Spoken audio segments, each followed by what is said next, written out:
Hello students. हमने vectors के बारे में स्टडी कर लिया है, मैथमेटिकल टूल्स के बारे में स्टडी कर लिया है। आज हम शुरू करने जा रहे हैं फिजिक्स का बहुत ही इंटरेस्टिंग टॉपिक और जिसका नाम है काइनेमैटिक्स। तो आज हम पढ़ने जा रहे हैं काइनेमैटिक्स। बेसिकली काइनेमैटिक्स में हमें क्या पढ़ना है, अगर आप बहुत ध्यान से देखोगे, अगर आप इसको विभाजित करोगे, इसको तोड़ोगे, तो काइनेमैटिक्स, काइना का मतलब होता है मोशन।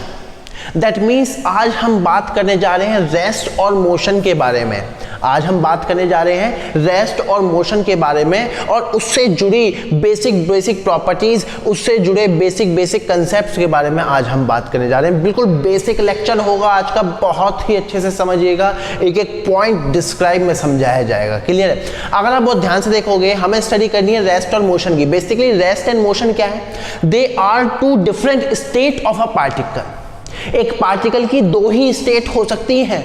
इस पार्टिकल की, let's say this is one particle, इस ऑब्जेक्ट की दो ही स्टेट हो सकती है, या तो ये रेस्ट में होगा या फिर ये मोशन में होगा। अब बात करते हैं, सबसे पहले हमें ये समझना होगा कि what do you mean by rest and what do you mean by motion. कब आप कहोगे कि the object is at rest, कब आप कहोगे the object is in motion. Let's say मैं बात करूं इस ऑब्जेक्ट की, और मैं आपसे पूछूं बताओ ये रेस्ट में है या मोशन में है। मैं आपसे सिंपली ये पूछूं कि ये रेस्ट में है या मोशन में, तो कई लोग बोलेंगे सर ये रेस्ट में है, और हो सकता है थोड़ा ज्यादा दिमाग लगा ले तो बोले सर ये मोशन में है।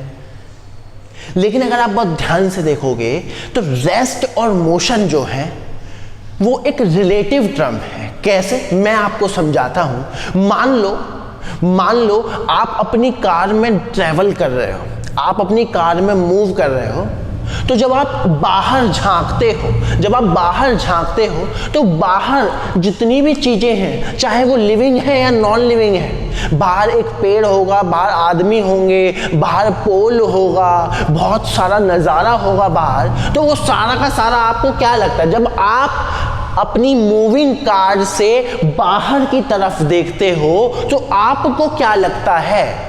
आपको क्या लगता है कि वो सारी की सारी चीजें चल रही हैं। लेट्स से आप इस तरफ मूव कर रहे हो तो आपको क्या लगेगा? वो सारी की सारी चीजें अपोजिट डायरेक्शन में, आपके अपोजिट डायरेक्शन में मूव कर रही है। क्या ये सत्य है? क्या ये अपार सत्य है? क्या पेड़ चलेगा क्या कभी? आप ट्रेन में बैठे हैं और बाहर झांक रहे हैं, मूविंग ट्रेन से बाहर झांक रहे हैं, तो जितनी भी समस्त दुनिया है वो आपको आपके डायरेक्शन के अपोजिट डायरेक्शन में चलती हुई नजर आती है। मैं बहुत ही सिंपल सा एग्जांपल ले लेता हूँ। लेट्स से मान लीजिए ये एक रोड है और ये एक बस है। लेट्स से दिस इज अ बस and the bus is moving in this direction. And let's say there are two person A and B. A and B, there are two person, और रोड पर एक और पर्सन है C। क्या मेरी बात समझ में आ रही है? अब देखिए, हम A पर फोकस करते हैं। अगर C A को देख रहा होगा तो उसे क्या लग रहा होगा? अगर C A को देख रहा होगा तो C को क्या लग रहा होगा? The A is moving with certain velocity। वहीं अगर B A को देख रहा होगा, B क्या है? आपका को पैसेंजर। अगर B A को देख रहा होगा तो B को क्या लगेगा? A is at rest। देखिए क्या जबरदस्त चीज है। एक ही टाइम पर एक ही दो स्टेट हो गई, एक ही टाइम पर एक ही दो स्टेज हो गई। इस पार्टिकल की, इस ऑब्जेक्ट की दो स्टेट हो गई विद रेस्पेक्ट। अब देखिए मैं क्या वर्ड यूज करने वाला हूं। With respect of see the A is in motion and with respect of be the A is at rest. That means एक ही टाइम पर ए रेस्ट में भी है और ए मोशन में भी है। अगर आप बहुत ध्यान से देखोगे, मैंने वर्ड यूज किया विद रेस्पेक्ट। दैट मीन्स एक बात क्लियर हो गई, rest and motion are relative term, they are not absolute term, they will depend from where you are observing the situation. मैं यहाँ पर खड़े होकर के लेक्चर दे रहा हूँ और मैं कहूँ कि मैं रेस्ट में हूँ या मोशन में हूँ, तो कोई नहीं बता सकता कि मैं रेस्ट में हूँ या मोशन में हूँ। एब्सोल्युटली तो नहीं बता सकता। अगर मेरे पास कोई और खड़ा है तो उसके रेस्पेक्ट में मैं रेस्ट में हूँ। मान लीजिए स्पेस से कोई मुझे देख रहा है, तो स्पेस से कोई मुझे देख रहा है तो अर्थ तो रोटेट कर ही रही है, तो उसके रेस्पेक्ट में मैं मोशन में हूँ। या स्पेस में क्यों जाते हैं, मान लीजिए बाहर रोड से एक कार गुजर रही है और कार का ड्राइवर मुझे देख रहा है, तो कार के ड्राइवर को क्या लगेगा कि मैं किस में हूँ, मोशन में। दैट मीन्स ये बात आपके दिमाग में, ये बात आपके जहन में बैठ जानी चाहिए कि rest and motion are not absolute term, they are relative term, they will depend on the frame of reference. Now I am using one technical word, frame of reference, from where you are observing the situation, उसी को बोलते हैं frame of reference, from where you are observing the situation. That means in ground frame of reference, ground के frame of reference से A is moving, and in bus frame of reference, bus के frame of reference से A is at rest. क्या मेरी बात समझ में आ रही है? क्या एकदम क्लियर है? तो एकदम से आपको क्लियर होना चाहिए, rest and motion are not absolute term, they are relative term, they will depend on the frame of reference. ये किस बात पे डिपेंड कर रहे हैं? फ्रेम ऑफ रेफरेंस से। ग्राउंड के फ्रेम से ए मूव कर रहा है और बी मतलब कि बस के रेफरेंस से ए रेस्ट में। क्या मेरी बात समझ में आ रही है? क्लियर है एकदम। और जिस भी रेफरेंस से आप देखते हो वो रेस्ट में होता है एक्चुअल में मतलब कि मान लीजिए आप अपनी कार में जा रहे हैं, तो क्या आपको लगता है कि आप मूव कर रहे हैं? नहीं, आपको क्या लगता है कि बाकी सारी दुनिया मूव कर रही है। और यही एक फीलिंग, यही एक फिनोमिना हमारे डेली लाइफ में भी यूज हो जाता है। फॉर एग्जांपल अगर आप ध्यान से देखोगे, लेट्स से आप आगरा से दिल्ली वाया ट्रेन आ रहे हैं, तो लोगों को बात करते हुए सुना होगा। लेट्स से ट्रेन जो है दिल्ली के रेलवे स्टेशन पे आने वाली है, तो लोग क्या कहते हैं? दिल्ली आ गई क्या? देखिए ये फीलिंग, मतलब ये एक साइकोलॉजी भी बन जाता है। दिल्ली आ गई क्या? अरे भाई दिल्ली थोड़ा ही ना आएगी चल करके। लेकिन पॉइंट क्या है? आप ट्रेन में बैठे हैं, आपको क्या लग रहा है? आप रेस्ट में, बाकी समस्त दुनिया मोशन में है। इस बात को समझने जरा, बहुत इंपॉर्टेंट पॉइंट है। जिस भी रेफरेंस से आप सिचुएशन को देख रहे हो, उस रेफरेंस में सारी चीजें रेस्ट में है और उसके आउटसाइड जितनी भी समस्त दुनिया है वो क्या कर रही है? मूव कर रही है। क्या मेरी बात समझ में आ रही है? क्लियर है एकदम। ग्राउंड फ्रेम से हम जितनी भी कैलकुलेशन करेंगे, ग्राउंड फ्रेम को हम क्या लेके चलेंगे? रेस्ट में। एक्चुअल में ग्राउंड भी रेस्ट में नहीं, अगर हम स्पेस से देखेंगे तो ग्राउंड भी रोटेट कर रहा है, लेकिन फॉर आवर डेली कैलकुलेशन हम अपनी कैलकुलेशन के लिए स्पेस में नहीं जाएंगे, हम ग्राउंड में ही कैलकुलेशन करेंगे। क्या मेरी बात समझ में आ रही है? और ग्राउंड फ्रेम को हम क्या मान के चल लेंगे कि ग्राउंड फ्रेम क्या है? रेस्ट में। ग्राउंड को हम क्या मान के चल लेंगे कि ग्राउंड फ्रेम क्या है? रेस्ट में। क्या मेरी बात समझ में आ रही है? That means rest and motion I think clear है आपको। ये आप एग्जाम्पल के तौर पे समझा सकते हैं। रेस्ट एंड मोशन अब क्लियर है। ओके, रेस्ट क्या है, मोशन क्या है, ये एकदम क्लियर हो गया है। Reference, frame of reference is very very important, ये आपने समझ लिया।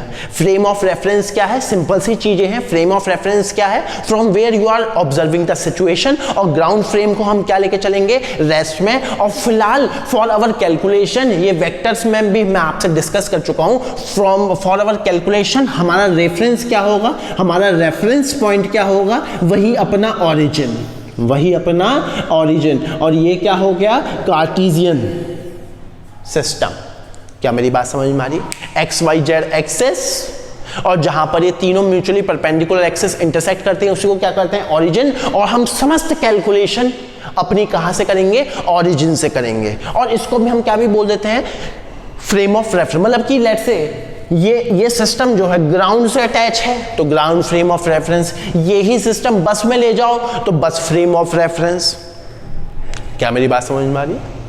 Frame of reference is very very important, ये आपने समझ लिया। Frame of reference is most important, very very important concept is frame of reference. क्या मेरी बात समझ में आ रही है?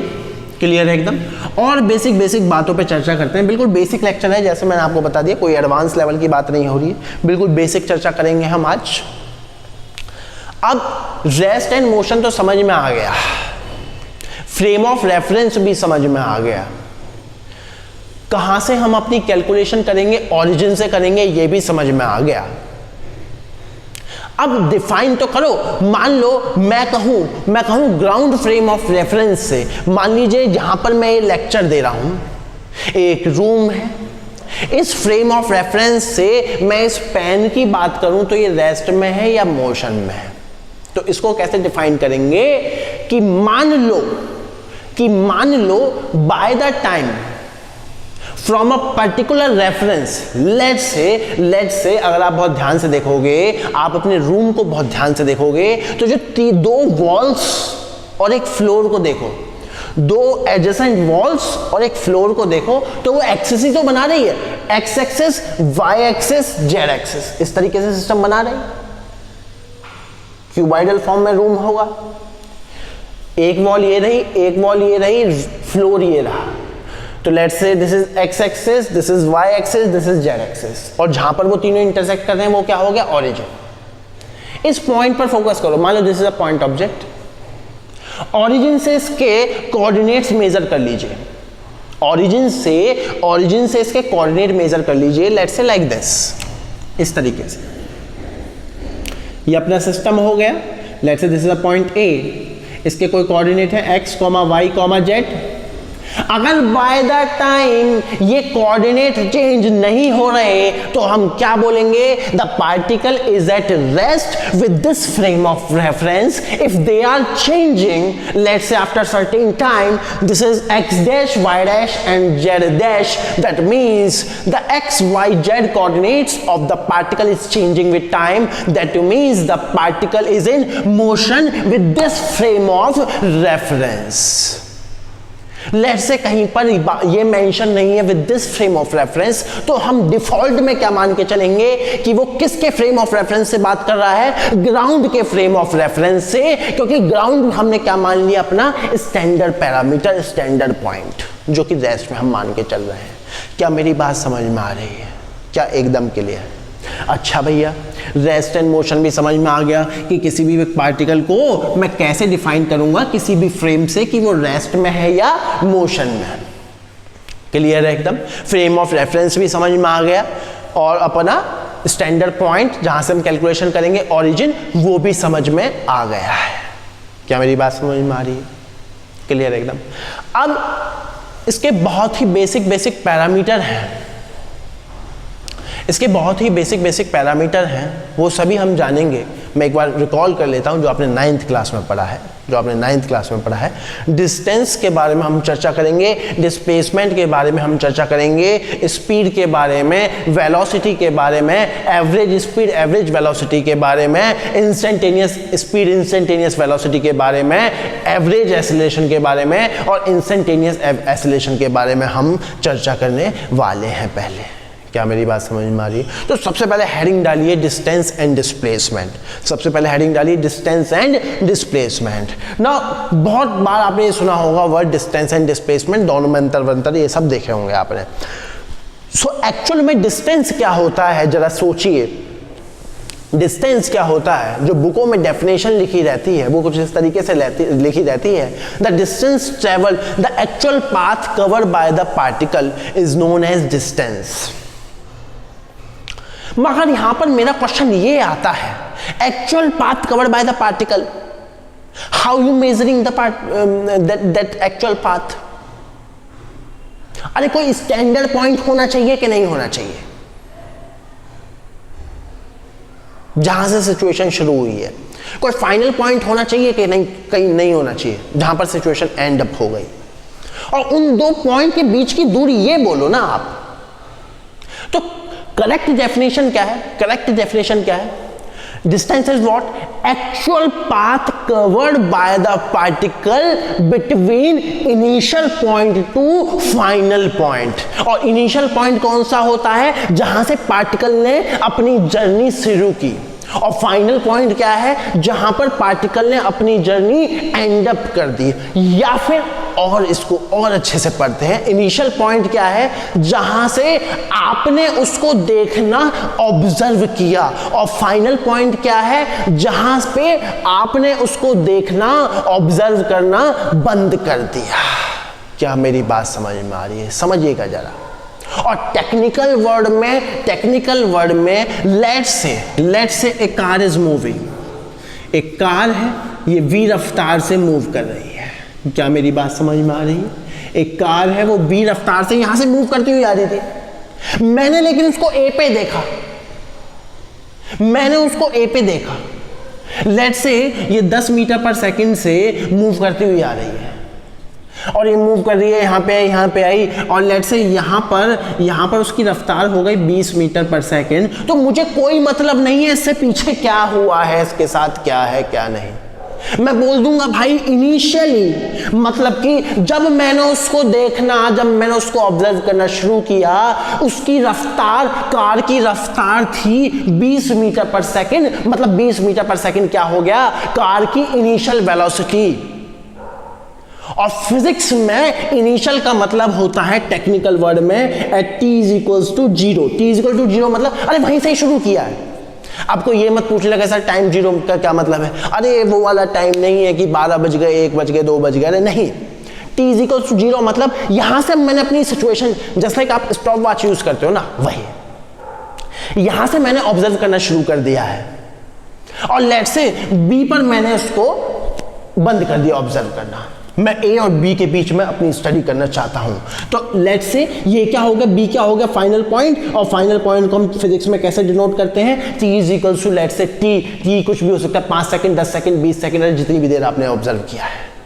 क्या मेरी बात समझ में आ रही है? तो फिजिक्स में इनिशियल मतलब t इज इक्वल टू 0, जहां से आपने सिचुएशन ऑब्जर्व करनी शुरू हुई। फाइनल मतलब t is equal to t, जहां पर आपने सिचुएशन रोक दी। लेट्स से यहां पर इसकी रफ्तार है, लेट्स से 50 मीटर पर सेकेंड। तो 50 मीटर पर सेकेंड क्या हो गया? इसकी फाइनल वेलोसिटी। क्या मेरी बात समझ में आ रही है? क्लियर है एकदम? इस पॉइंट को एकदम अच्छे से नोट कर लेना, इसको लिख भी लेना इस सिचुएशन को कि इनिशियल और फाइनल पॉइंट क्या है। पहली बात तो इनिशियल और फाइनल पॉइंट क्या है? इनिशियल पॉइंट क्या है? जहां से आपने सिचुएशन देखना, ऑब्जर्व करना शुरू किया। फाइनल पॉइंट क्या है? जहां पर आपने सिचुएशन को ऑब्जर्व करना बंद कर दिया। क्या मेरी बात समझ में आ रही है? क्लियर? कोई डाउट? अब डिस्टेंस क्या बताया मैंने? It is the actual path covered by the object from या between initial point to final point. Let's say हमारा पार्टिकल इनिशियली मैंने ए पर देखना शुरू किया, और बी पर वो देखना मैंने बंद कर दिया। ऐसे मत कहना कि बी पर वो रुक गया, अरे मुझे क्या पता रुका है नहीं रुका है, हो सकता है आगे बढ़ गया, अरे मुझे क्या मतलब। तो ए क्या हो गया? इनिशियल पॉइंट, मतलब t बराबर 0, इनिशियल पॉइंट नहीं लिखूंगा मैं टेक्निकल लैंग्वेज। और b क्या हो गया? Final point. लेट से t बराबर t, और वो कुछ इस तरीके से लेट से मूव करा, इस तरीके से पार्टिकल मूव करा। तो डिस्टेंस क्या हो गया? ये टोटल पाथ, ध्यान से समझना, ये total path between initial and final point is known as what? Distance. Actual path covered by the object, and displacement is what? Displacement is what? Shortest path between या shortest path from initial point to final point is known as displacement। और दो point के बीच में shortest path सिर्फ और सिर्फ straight line हो सकता है, इसके अलावा कुछ नहीं हो सकता। That means displacement क्या हो गया? Like this, from initial point to final point। क्या बेसिक कंसेप्ट क्लियर है? ये क्या हो गया? डिस्टेंस, और ये क्या हो गया? डिस्प्लेसमेंट। अगर आप बहुत ध्यान से देखोगे, distance is a scalar quantity, ये डिफरेंसेस हैं, आपको लिखना है सभी। Distance is a scalar quantity while displacement is the vector quantity. Displacement is the vector quantity, क्योंकि ये डायरेक्शन बता रहा है यार, from initial point to final point. क्या मेरी बात समझ में आ रही है? क्लियर है एकदम? सो डिस्टेंस कैसी क्वांटिटी हो गई है मेरे भाई? डिस्टेंस कैसी क्वांटिटी हो गई है? डिस्टेंस कैसी क्वांटिटी हो गई है? मैं यहाँ पर इस तरीके से लिख देता हूँ, डिस्टेंस एंड डिस्प्लेसमेंट, इस तरीके से मैं यहाँ पर लिख देता हूँ, डिस्टेंस एंड डिस्प्लेसमेंट। डिस्टेंस कैसी क्वांटिटी हो चली है भैया? डिस्टेंस कैसी क्वांटिटी है? स्केलर। और डिस्प्लेसमेंट कैसी क्वांटिटी है? Vector.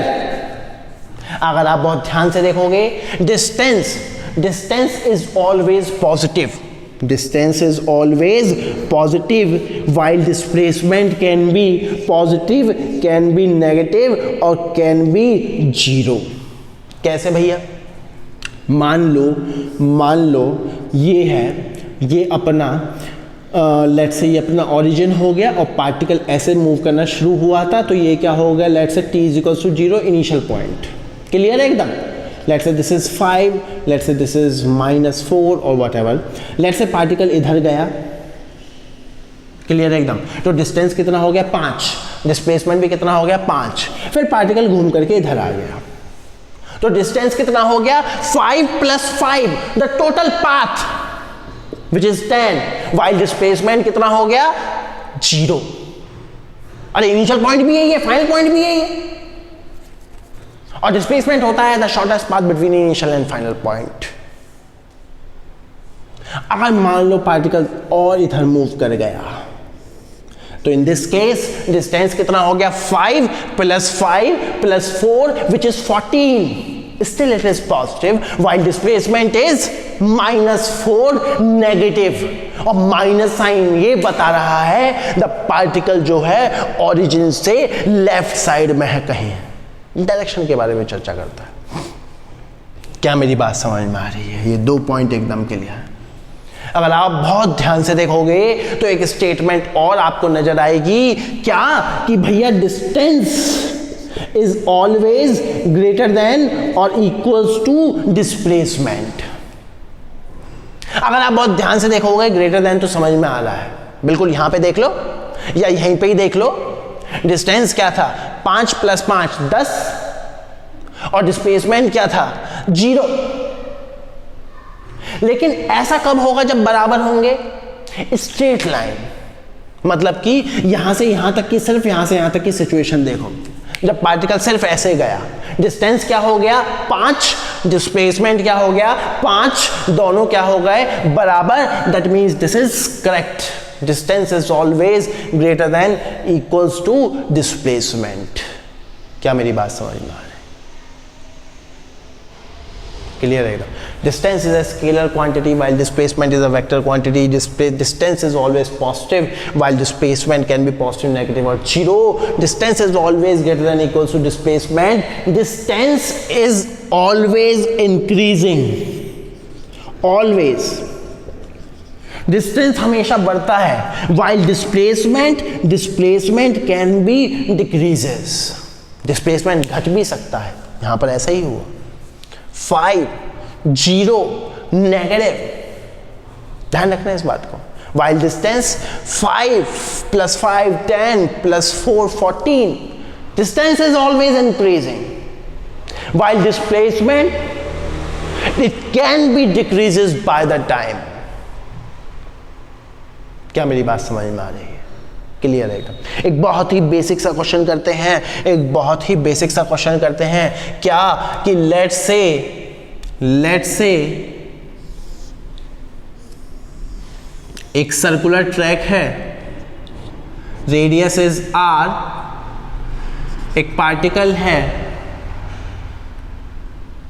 t = 0, that means this is the initial point. उसने चलना शुरू किया और यहाँ पे आके लेट्स से वो रुक गया, या फिर मैंने उसको ऑब्जर्व करना बंद कर दिया। So this is the initial point, this is the final point.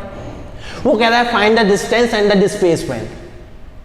Distance क्या होगा? ये पूरा का पूरा पाथ, ये निकालना कोई बड़ी बात नहीं है। ये पूरा पाथ कवर निकालना कोई बड़ी बात नहीं है। कैसे? अगर आप बहुत ध्यान से देखोगे, ये पूरी लेंथ क्या होगी? 2πr। ये पूरी लेंथ क्या होगी? 2πr। और ये क्या हो गया? 1/4 ऑफ दैट मीन्स πr/2।